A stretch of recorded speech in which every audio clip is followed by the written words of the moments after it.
Hello friends, நிறைய பேருக்கு வந்துட்டு எப்படி ஆக்சிடென்ட் ஆச்சு அப்படின்ற விஷயம் வந்து நான் சொல்லலை. சாரி. எல்லாத்துக்கும் நிறைய பேர் ரிப்ளை பண்ணியிருந்தீங்க. எல்லாத்துக்கும் ஃபஸ்ட்டு சாரி. நேற்று நைட்டு ஒரு 10:30 மணி டைமில் ஈரோடு கிட்ட கவுந்தப்பாடியில் வந்துட்டு ராகுல் வந்து பைக்கில் போகும்போது ஆக்சிடெண்ட் ஆகிடுச்சு.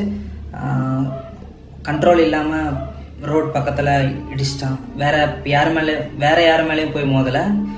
ரோடு ஓரத்தில் பாலத்தில் வந்துட்டு இடித்து ஆக்சிடெண்ட் ஆகிடுச்சு. நான் இதை வந்து ஏன் சொல்கிறேன்னா, நிறைய பேருக்கு தெரியாமல் நிறைய பேர் ஃபீல் பண்ணிட்டுருப்பீங்க. அவ்வளோ மக்களை வந்து சம்பாரித்து வச்சுருக்கான். அதனால தான் நான் இந்த விஷயத்த வந்து நான் சொல்லிடலாம் அப்படின்னு சொல்லிட்டு. ஏன்னா நிறைய பேர் கால் பண்ணீங்க, நிறைய பேர் ரிப்ளை பண்ண முடியாமல் போச்சு, நிறைய பேர் மெசேஜ் பண்ணியிருக்கீங்க. எல்லாத்துக்குமே வந்து சாரி. இதுக்கப்புறம் வேறு யாரும் இந்த மாதிரி பண்ணாமல் இருக்கிறதுக்கு கொஞ்சம் பைக்லலாம் சேஃபாக வந்து ரைட் பண்ணுங்கள். வேறு என்ன சொல்கிறதுன்ட்டு தெரில.